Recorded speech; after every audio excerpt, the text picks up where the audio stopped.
Madame, Monsieur, bonjour. Retour sur le Conseil des ministres tenu hier sous la présidence du chef de l'État Alassane Ouattara au palais de la présidence de la République.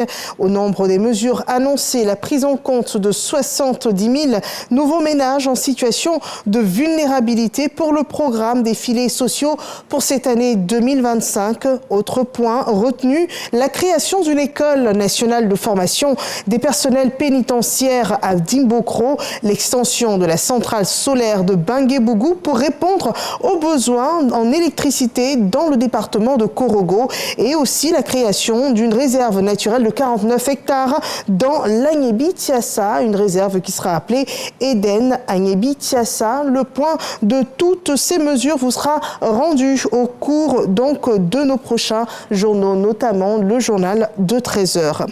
La Société financière internationale a investi ces 5 dernières années en Côte d'Ivoire près de 1500 milliards de francs CFA. Je vous propose le point rapporté par Léon Pro.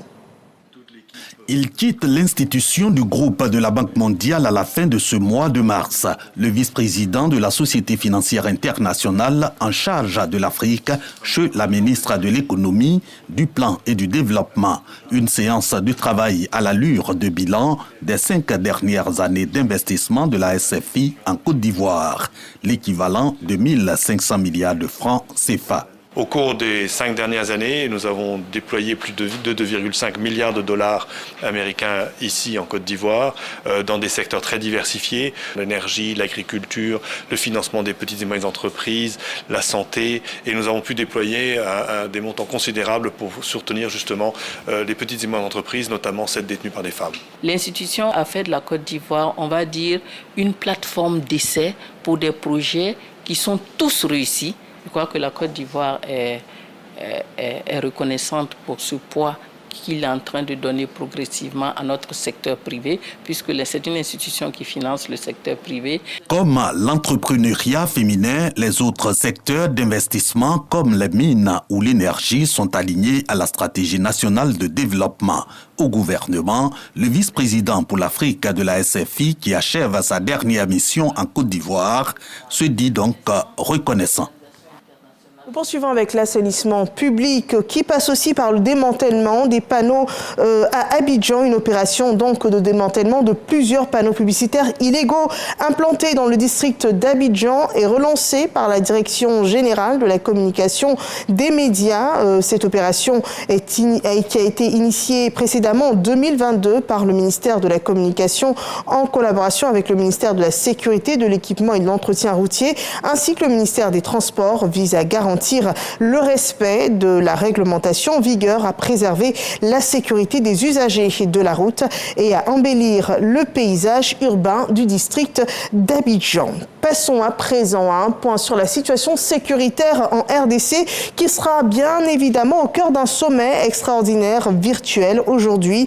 Les dirigeants de la SADC seront réunis par visioconférence ce jeudi pour évaluer et répondre à la dégradation, répondre aux problèmes de dégradation sécuritaire dans l'Est de la République démocratique du Congo dans un contexte diplomatique tendu marqué par des déclarations controversées du Rwanda et un soutien réaffirmé de la Belgique à Kinshasa. Le sommet doit statuer sur une possible révision du mandat de la mission de la SADC en RDC qui a récemment subi de lourdes pertes dans ce contexte donc d'intensification des affrontements dans l'Est de la RDC. Et hier encore, le ministre rwandais des Affaires étrangères a fermement démenti toute implication territoriale de son pays, le Rwanda, dans l'Est du pays.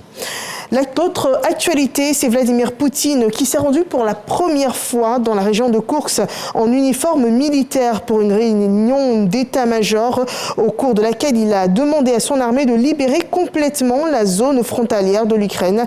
Il s'agit d'une première visite sur place du président russe depuis que les forces ukrainiennes y ont fait une incursion et ont pris le contrôle de certaines zones.